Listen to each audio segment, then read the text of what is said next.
Bien, bonjour à tous et bienvenue pour cette conférence consacrée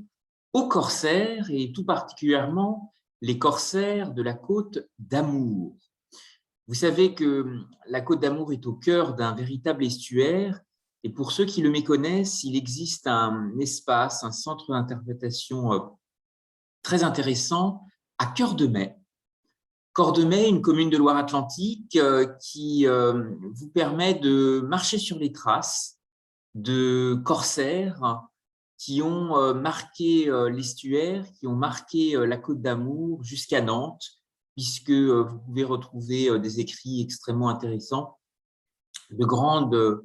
personnalités corsaires, et je pense en particulier dans cette région à Jacques Cassard. Le corsaire Cassard a effectivement essaimé le long de l'estuaire, le long de la Côte d'Amour, et nous allons voir comment finalement les corsaires ont déployé des innovations, des transferts de créativité extrêmement intéressants, y compris dans le savoir-faire horloger. Pour les références la recherche de références par rapport à des corsaires de la Côte d'Amour, je mentionne en tous les cas l'excellent centre d'interprétation Cœur d'Estuaire sur la commune de Cordemais en Loire-Atlantique, dans lequel vous pouvez retrouver des informations extrêmement intéressantes sur les aventures des corsaires de Nantes à Saint-Nazaire, sans oublier tout le littoral de la Côte d'Amour, qui était aussi un axe stratégique au carrefour de la route de l'Or Blanc, à travers le sel. Vous savez que le plus grand grenier à sel d'Europe, jadis, était en Loire-Atlantique, aux portes de la Vendée, et de grandes villes conservent, je pense au Salorge à Nantes, mais aussi vous pouvez retrouver de nombreux greniers à sel qui étaient bien entendu des lieux extrêmement stratégiques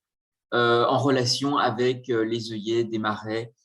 les marais salants dans la presqu'île de Guérande notamment, mais également dans le pays de Ré. Alors, pour bien comprendre effectivement les corsaires et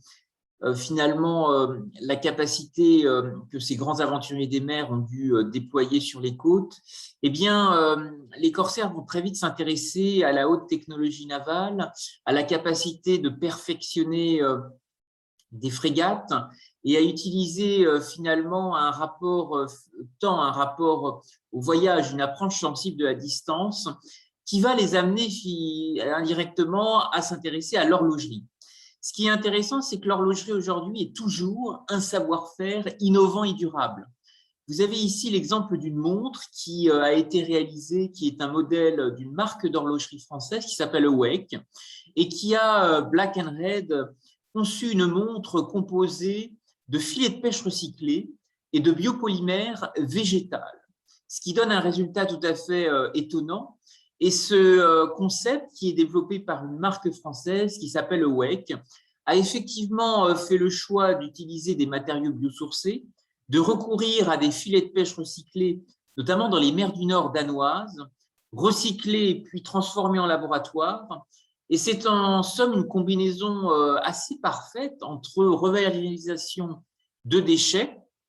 un déchet qui est plastique, et la performance d'une marque française, cette quête de performance qui va aussi intéresser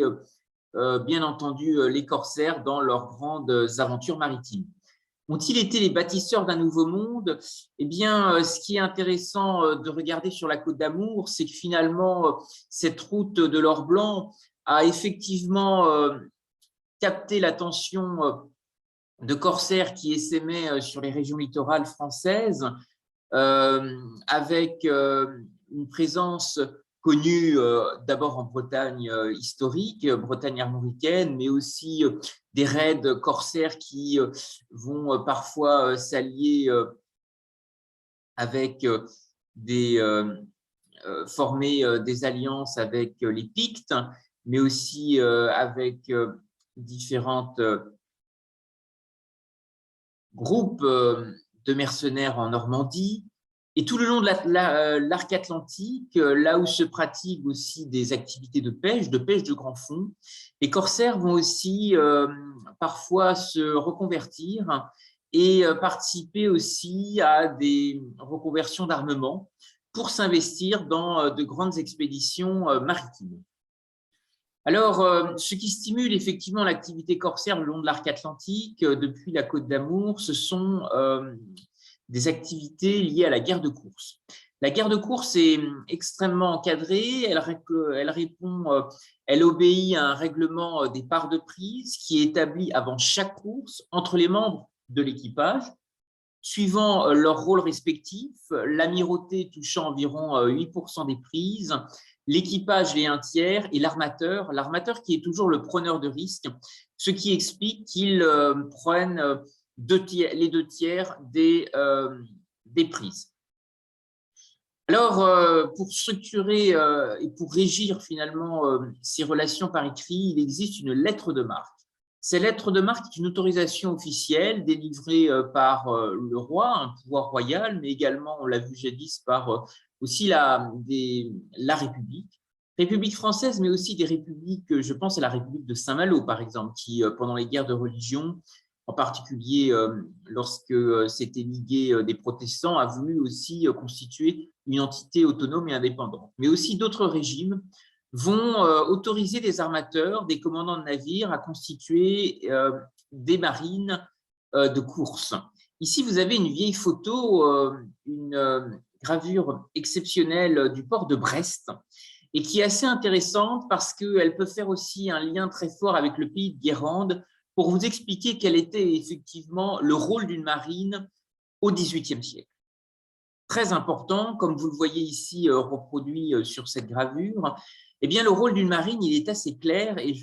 finalement, cette reproduction l'illustre assez bien. À l'époque, une marine de guerre ou une marine de course est aussi un précieux adjuvant pour escorter des marines marchandes et sécuriser des routes commerciales, des itinéraires qui vont permettre de développer des relations avec des villes-ports, avec des villes marchandes, de développer le commerce et par conséquent développer aussi l'industrie. La guerre de course s'inscrit dans un contexte géopolitique extrêmement particulier, lié aux frontières, et finalement, ces frontières vont être étroitement corrélées à des conflits, à une intermittence, puisque vous avez ici les dates qui énumèrent finalement les durées extrêmement relativement courtes de la guerre de course. Vous voyez qu'elle commence en 1590, elle ne dure que 4 ans. Ensuite, la guerre de la Ligue d'Habsbourg amène le pouvoir royal à recruter de nouveau des corsaires. La guerre de succession d'Espagne, qui va être extrêmement longue pendant 12 ans, relance également les corsaires et la puissance de leur port. Vous savez que le roi Soleil va accorder de nombreux privilèges aux corsaires pour développer justement cette activité. On le voit ensuite, guerre de succession d'Autriche, guerre de 7 ans, guerre d'indépendance des États-Unis, 8 ans, et enfin les guerres de révolution et les guerres de l'Empire qui vont recourir également à la puissance corsaire pour mater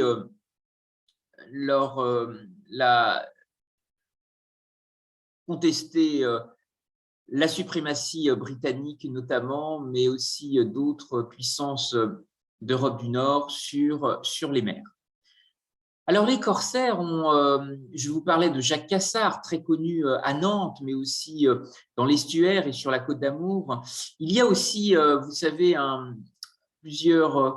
quai d'abord sur Couffe, à Rezé, qui est très important, un quai Jean-Bart qui a été rebaptisé aussi en 1913 à Rezé, commune de Loire-Atlantique, qui est le dernier port d'échouage sur la Loire, ce qui montre que cette relation fluviale et maritime était aussi extrêmement importante. Rezé qui repose sur l'ancien port antique de Ratiatum, qui a été aussi un lieu de piraterie extrêmement important, à la fois parce que les Pictes et les Romains s'y affrontaient déjà, et des corsaires vont très vite s'intéresser finalement a la capacité de reconvertir des bateaux, y développer de nouveaux usages, y développer de nouvelles industries. Et les frères Surcouf, en particulier dans l'estuaire, vont essaimer jusqu'à Nantes, jusqu'à Rezé, en Loire-Atlantique, pour y développer la pêche au large de Terre-Neuve, et en particulier la pêche à la morue. Pêche à la morue qui est encore extrêmement visible dans l'histoire d'un petit village de pêcheurs qui s'appelle Trentemoux, qui est aux portes de Nantes et qui effectivement illustre bien les relations qui ont existé. Alors, le secret de Terre-Neuve, la morue, va effectivement intéresser de grandes aventures maritimes au large de l'Atlantique Nord. Il y a aussi, en relation avec l'Europe du Nord, une route maritime très importante qui va se développer, la route du sel, et qui va, sur la côte d'Amour, développer des liens extrêmement intéressants du Croisic jusqu'au port de Redon. Vous voyez comme quoi, finalement, les relations avec les corsaires sont même allées très loin dans les terres, et Redon a toujours un quai Surcouf qui rappelle ce grand passé. Vous pouvez retrouver aussi à Nantes un quai du Guet-Trouin, qui est ce grand corsaire qui a réalisé de grands faits d'armes jusqu'à la prise de Sao Paulo au Brésil. Donc, ce qui montre qu'il y a eu une relation transatlantique aussi extrêmement forte, animée. Et bien entendu, ces échanges étaient les piliers d'un commerce extrêmement important pour l'époque, pour la prospérité de Paimboeuf, pour l'essor du pays de Ré, pour bien entendu le débouché maritime de la Loire, de Nantes à Orléans. Et finalement, ce commerce fluvio-maritime va effectivement permettre à des villes d'être de véritables carrefours de voies navigables. Je pense en particulier à Redon, qui a eu beaucoup de relations avec le Croisic, avec la vallée de la Vilaine, avec la Roche-Bernard, qui était un lieu très important du négoce du sel. Et Redon va aussi constituer l'avant-port de Rennes. Ce qui est aussi très important parce que des navires venant de la mer, ils déchargeaient leur cargaison à terre et ils transportaient dans des barges et des bateaux fluviaux. Et ce témoignage finalement de cette activité logistique va aussi se matérialiser dans la pierre, puisque de grandes demeures d'armateurs et de négociants existent toujours, quai du Guet-Trouin, et soulignent cet âge d'or qui, des greniers à sel de Redon aux œillets des marais de Guérande, ont effectivement construit un véritable carrefour pour suivre cette piste de l'or blanc breton. Vous voyez ici des images d'archives qui sont assez intéressantes, qui illustrent aussi l'importance de ce cabotage, qui aura des liens très forts aussi avec les pays celtiques. Vous savez qu'il y a aussi existé dans la haute technologie navale une grande alchimie, acier breton, charbon gallois, qui, avec nos cousins celtiques, a aussi mis en valeur des échanges maritimes extrêmement riches et foisonnants. Voilà encore ici dans une vieille photo d'archives le passage, vous voyez, de bateaux qui empruntent la vallée de la Vilaine pour aller jusqu'à Redon. Alors, Redon est une place intéressante parce qu'elle a été à la pointe d'un progrès, d'un commerce fluvio-maritime qui nous permet peut-être de mieux comprendre pourquoi des corsaires étaient si actifs sur la côte d'Amour. Et très vite, le cabotage qui va exister va amener de nouvelles industries, va amener des reconversions, va amener aussi à s'intéresser à beaucoup de liens à développer vers de nouvelles énergies, en utilisant le charbon, mais aussi en développant à l'époque, à partir de 1924, la fée électricité. Vous voyez que tout ce sillon, finalement, est un extraordinaire chemin d'innovation qui va faire évoluer la marine, les besoins technologiques et techniques pour développer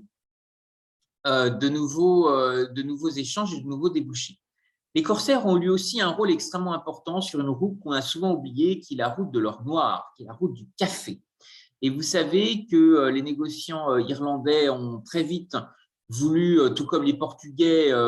mettre main basse sur ce marché prometteur, celui du café, qui était protégé à l'époque par un royaume qui était le Yémen. En Arabie heureuse, sur les routes commerçantes qui étaient connues à la fois du commerce levantin, mais aussi des comptoirs de l'Empire ottoman.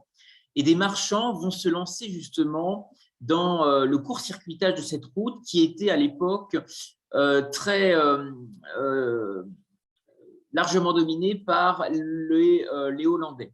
qui se sont investis sur la route des épices, qui sont allés très loin dans l'océan Indien jusqu'à Java en Indonésie. Et très vite, les corsaires, en particulier un certain monsieur de la Merveille, vont devoir affronter bien des ennemis de la France sur les mers. Vous avez cette carte ici de cette route maritime du café qui s'est développée depuis le port de Saint-Malo en passant par Cap-Vert pour atteindre les rives de Mocha, un grand port caféier du Yémen, en s'arrêtant par l'archipel des Mascareignes, l'île de la Réunion, au large de Madagascar. Alors, ce qui est intéressant, ces échanges en quête de nouvelles richesses sont peut-être aussi en lien avec des républiques, et en particulier une sérénissime république qui est Venise, qui va marcher sur les traces de Marco Polo pour à la fois développer un échange extrêmement prospère de marchandises en provenance d'abord du Proche-Orient, ensuite de l'Extrême-Orient, et qui va très vite développer un système capitalistique extrêmement ingénieux, puisqu'il va s'agir pour les marchands du grand commerce mondial d'échanger à Venise des participations dans des galères et d'y échanger justement des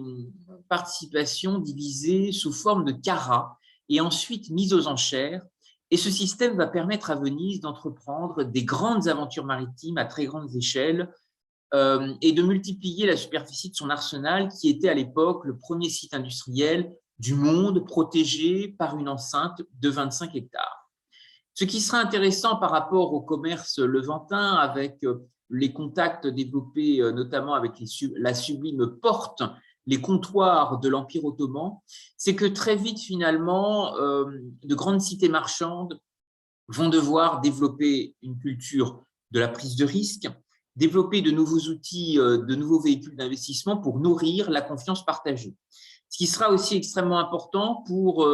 notamment la puissance corsaire, car elle devra être en permanence en capacité de développer des marines, de s'associer avec des armateurs et de développer de nombreuses routes qui permettront de rapporter en Europe de nouvelles richesses. Ici, vous avez l'exemple de l'expédition de Mocha qui a été très célèbre pour développer notamment le café en relation avec la Compagnie française des Indes orientales, qui va devoir développer de nombreuses expéditions avec de nombreuses compagnies. En particulier, la plus célèbre sera celle d'Antoine Crozat, qui lui aussi partira de Saint-Malo. Alors, cette puissance corsaire, cette puissance d'innovation, cette ingénierie de projets et de prise de risque au-delà des mers et au-delà des océans est intéressante parce que finalement, elle nous amène à nous interroger sur les innovations, les activités de contrebande, les transferts de compétences qui ont pu notamment se développer au service de la marine, au service de l'innovation et au service de la technologie et de ces échanges. À l'image de cette marque d'horlogerie Away qui développe des montres avec des filets de pêche recyclés, nous avons certainement encore aujourd'hui d'autres pépites, d'autres trésors à imaginer sur les traces de cette puissance. Le sujet est d'autant plus d'actualité aujourd'hui que depuis le 16 décembre 2020, l'UNESCO a inscrit les savoir-faire en mécanique horlogère et mécanique d'art sur la liste représentative du patrimoine culturel et matériel de l'humanité. Il a aussi existé un arc horloger extrêmement important, transmanche, mais aussi sur l'arc atlantique, ce qui montre encore une fois tout l'intérêt de cette candidature portée par la France en collaboration avec la Suisse, parce qu'elle exprime vraisemblablement un espace transfrontalier assez atypique, qui n'est pas seulement un espace transfrontalier franco-suisse, mais très largement un espace transfrontalier aussi ouvert à la technique, aux technologies, à l'économie circulaire, à l'économie bleue sur les mers et les océans. Vous savez que les villes-ports vont aussi être très célèbres pour accueillir un certain nombre de diasporas, de communautés en exil, et bien entendu que les protestants vont jouer aussi un rôle extrêmement important pour exporter le savoir-faire horloger jusqu'en Afrique du Sud avec les Huguenots, mais aussi de l'autre côté de l'Atlantique, en Floride notamment, à Jacksonville. Alors, il y a eu en Bretagne aussi des grandes relations de jumelage qui se sont développées autour de l'horlogerie. Je pense à Rennes et Exeter qui ont une relation de jumelage qui a été relancée en 1956. La célébration du 50e anniversaire de ce jumelage a été l'occasion de mettre en valeur 4 horloges, les 2 astronomies des 2 villes et celle des gares en mouvement. Alors, l'horlogerie a des origines effectivement assez mystérieuses au contact de la mer et des océans. Vous savez que le métier d'horloger, à l'origine, s'écrivait sans H, qui remonte à l'origine, à l'époque de Charles Quint, qui, pour sa guerre contre François Ier, va recruter des horlogeurs pour le réglage des canons. Et ces horlogeurs sont devenus par pratique de métier des sortes de colporteurs d'horlogerie. Ils passaient de maison en maison et prenaient les commandes de montres et d'horloges. Ce savoir-faire horloger, là où c'est intéressant, s'est aventuré sur la mer et a développé une véritable relation atypique, à la fois avec l'Espagne, parce que vous savez que Louis XIII et son fils Louis XIV vont tout faire pour reprendre la Franche-Comté à l'Espagne, mais vont mettre en place rapidement dîmes et taxes, et très rapidement les francs-comtois vont se rendre que du côté suisse, c'est moins cher. Et la contrebande va s'organiser des 2 côtés de la frontière en animant un transfert de contrebande et de connaissances qui se poursuit toujours aujourd'hui. Ce qu'il est intéressant de remarquer, c'est que finalement, la Grande Armada, les grandes conquêtes espagnoles qui sont arrivées avec l'empire de Charles Quint jusqu'en mer du Nord, vont développer des échanges maritimes et côtiers extrêmement forts entre la Bretagne, la Côte d'Amour et l'Espagne. À la fois, vous avez ici des exemples assez intéressants d'un certain nombre de jeux, de traditions qui ont été aussi pratiqués par des marins sur le Grand Ouest, sur l'arc atlantique, au contact de vaisseaux espagnols. Et vous avez notamment ce jeu de cartes qui s'appelait l'Alouette, qui a été aussi très largement exporté dans les ports de l'arc atlantique via le passage de marins espagnols. Alors, des avancées techniques sont aussi intéressantes à signaler entre avancées horlogères et marines. Vous savez que les horlogers qui maîtrisaient la gravure des platines en laiton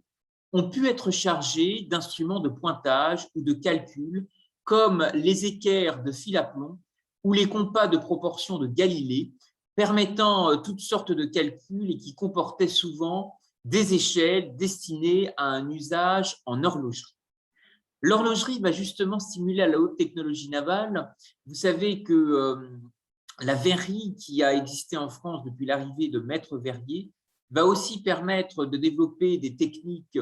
de perfectionnement d'accastillage, de développer aussi, approfondir des techniques d'optique en mer avec le prisme de jumelles et de compas intégrés qui vont faire avancer les sciences, les mathématiques et vont permettre aussi aux marins, aux corsaires de mieux se positionner en mer. Alors, je me suis personnellement intéressé à ce savoir-faire horloger, ayant un arrière-grand-père qui a été bijoutier horloger dans la baie du Mont-Saint-Michel et qui avait une bijouterie historique dans la grande rue des Stuarts, qui a été aussi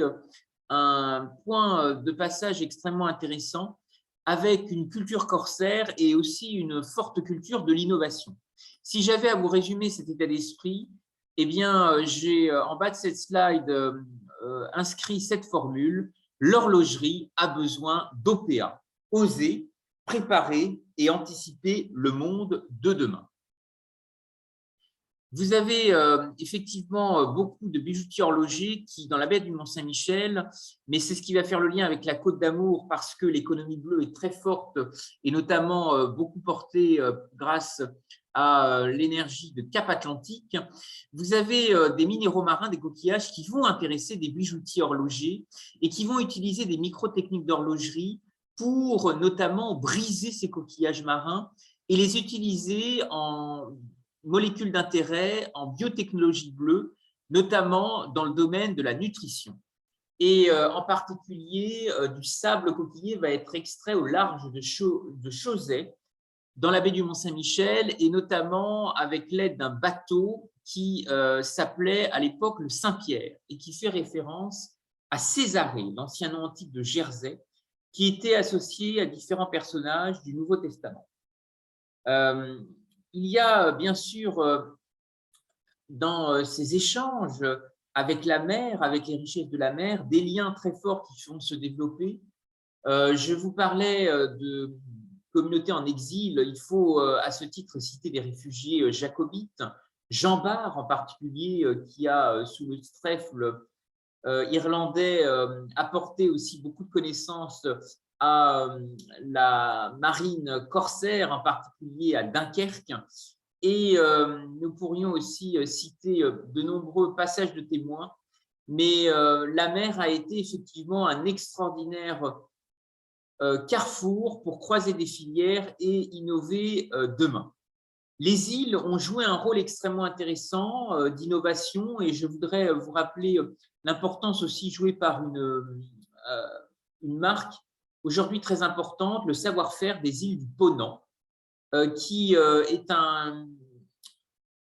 ensemblier extrêmement intéressant pour montrer combien l'innovation insulaire est aussi porteuse de progrès. Je voudrais aussi vous inviter à vous replonger dans une œuvre exceptionnelle écrite par Victor Hugo lorsqu'il en était en exil à Guernesey, qui est Les Travailleurs de la mer.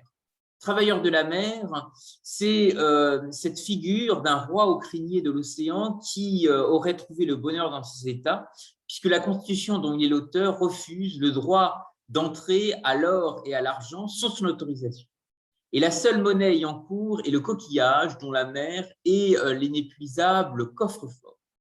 Alors, comment valoriser ces traces corsaires sur la Côte d'Amour? Qu'est-ce qui pourrait demain peut-être redonner vie à cette extraordinaire épopée, à l'image d'un souvenir rapporté d'un voyage ancien, à travers ces grandes familles d'armateurs,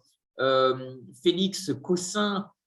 qui est très connu du côté de Carquefou, je pense à Jacques Cassard, qui a effectivement marqué l'estuaire et la Côte d'Amour. Eh bien, c'est peut-être un parcours de l'horlogerie imaginaire qui pourrait peut-être demain développer et tracer son sillon, notamment dans le cadre de différents programmes. Et je voudrais ici vous citer notamment une initiative développée par la ville de Strasbourg qui s'appelle l'Industrie Magnifique et qui vise à faire renaître des vieux métiers, des savoir-faire industriels qui se sont croisés au contact de créateurs, d'innovateurs, de porteurs de projets innovants. Et c'est peut-être ce que les corsaires nous lèguent comme témoignage sur la Côte d'Amour, c'est ce formidable itinéraire de création de valeur avec l'économie circulaire, avec le savoir-faire horloger, avec l'économie bleue demain pour exploiter les coquillages, les minéraux marins. Et vous savez qu'il existe des initiatives qui visent pleinement à s'inscrire dans ce chemin. C'est notamment le projet de la glacière de Lorient qui a vocation à devenir demain un tiers-lieu maritime. Il y a certainement de nombreuses autres capacités partenariales, managériales et d'innovation que la Côte d'Amour, avec le reste de la Bretagne, les pays de la Loire, l'arc atlantique, pourrait développer demain. Vous avez ici un vaisseau de proue qui, à Paris, est aujourd'hui le siège de la Fondation LVMH et qui fait ce lien avec peut-être l'horlogerie. Vous savez qu'LVMH est propriétaire de la maison d'horlogerie Zénith, qui aujourd'hui est une formidable marque d'horlogerie suisse originaire du canton de Locle et qui, grâce à ce vaisseau de proue, rayonne à Paris, à la croisée de l'avenue du Mahatma Gandhi et du jardin d'acclimatation. L'encyclopédie est peut-être une encyclopédie des migrants, une encyclopédie des techniques, pourrait relancer le grand savoir-faire qui a été développé grâce aux aventures maritimes, grâce à cette ouverture vers l'océan. Vous savez qu'à l'exposition universelle de Dubaï, un premier espace d'exposition permanente va proposer aux visiteurs de bénéficier et de découvrir une approche sensible du progrès en lien avec la thématique du pavillon qui est celle de la lumière et des lumières. Et cet espace sera consacré à l'un des projets emblématiques du siècle des Lumières, qui est l'encyclopédie de Diderot et d'Alembert, ou dictionnaire raisonné des sciences, des arts et des métiers. Vous dire que l'histoire horlogère, elle est effectivement fortement reliée aussi à des philosophes qui se sont intéressés fortement aux échanges maritimes, aux carrefours qui ont pu se développer entre Orient et Occident, avec la route des Indes, avec la route des épices. Et Voltaire, dans ses écrits, ne tarait pas d'éloges vis-à-vis de ces hommes entreprenants, je cite, qui auraient langui inconnus dans leur patrie, se placent et s'élèvent d'eux-mêmes dans ces pays lointains où l'industrie est rare et nécessaire. Les Mahé de la Bourdonnais, les Duquesne, les Barre, les Duguay-Trouin, ces Français capables de faire beaucoup avec peu et aussi intelligents dans le commerce et dans la marine, ces hommes à la fois négociants et guerriers vengeront l'honneur du pavillon français en Est. Alors, il y a certainement de nouvelles relations à imaginer, surtout qu'en 2021, nous célébrons le tricentenaire des lettres persanes de Montesquieu, qui est certainement l'occasion aussi de montrer en valeur, de mettre en perspective les relations qui ont été aussi encouragées par les philosophes. Vous savez que très jeune, Montesquieu s'est investi pour défendre les brimades, les ségrégations dont étaient victimes à l'époque un corps de métier qu'on surnommait les cacous, les caqueux en Bretagne. C'était aussi un surnom qui était donné aux colibères dans le Bas-Poitou, en Vendée. Et ces cacous, ces caqueux, ces colibères étaient en fait des cordiers, des charpentiers, qui, bien que victimes de ségrégation, parfois même de discrimination de langage, n'avaient pas des conditions matérielles si difficiles, car les besoins en cordage étaient extrêmement importants pour la marine, et certains cordiers firent fortune. Ce qui montre encore une fois que finalement aujourd'hui, le rapport à la mer a aussi amené énormément d'inventivité, et les cordiers qui étaient pendant la période du Moyen-Âge considérés comme des lépreux ou associés à des descendants lépreux ont pourtant eu un rôle extrêmement important, ce qui a amené des philosophes à revaloriser leur rôle, à mettre en valeur leur savoir-faire et à valoriser le chemin extrêmement intéressant de connaissances, de transfert de connaissances, de transfert de compétences et d'innovation et de créativité qui ont été déployées. Je voudrais, si vous souhaitez explorer ces relations entre avancées horlogères et marines, vous encourager à découvrir un ouvrage, Les Avatars de la Grande Rue des Stuarts. Je peux vous transmettre cet exemplaire qui est une très belle découverte de la façon dont cet univers a été mis en avant grâce à le savoir-faire de l'horlogerie et sa reconversion dans l'univers de la mer, des minéraux marins pour fonder les industries probiomères. Je voudrais maintenant ouvrir les échanges. Peut-être sans doute certains d'entre vous se passionnent par les corsaires, ont eu aussi peut-être été amenés à lire ou à découvrir aussi des traces dans plusieurs villes en Bretagne sur l'arc atlantique. Je voudrais aussi vous rappeler que certains personnages de grandes villes dans les terres ont une relation à la mer qu'on a souvent oubliée, et notamment un grand personnage rennais qui est pourtant bien connu à Paris, qui a même une station de métro, qui est Lamotte-Piquet.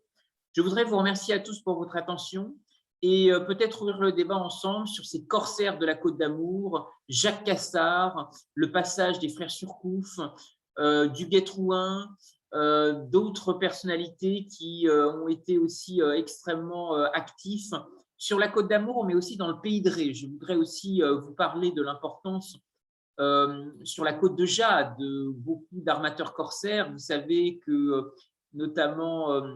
le port Augo a été aussi connu par son passage de pirate du côté de Préfaille. Préfaille qui a cette devise « qui s'y mouille, y reste ». Et toujours sur la côte de Jade, en relation avec cette route du sel qui faisait le lien avec la Côte d'Amour, Eh bien, c'est Pornic. Pornic qui a eu un maire, capitaine corsaire qui a été effectivement maire de Pornic. Voyez qu'il est possible dans la presqu'île de Guérande, autour de Bas-sur-Mer, du Croisic, de la Baule, de retrouver aussi certainement des traces des corsaires de la Côte d'Amour. Je vous propose maintenant d'ouvrir le débat et d'en échanger ensemble. Merci à tous pour votre attention et les questions sont ouvertes maintenant à chacun d'entre vous. Les participants peuvent utiliser la bulle de discussion ou tout simplement utiliser leur micro. Merci à tous.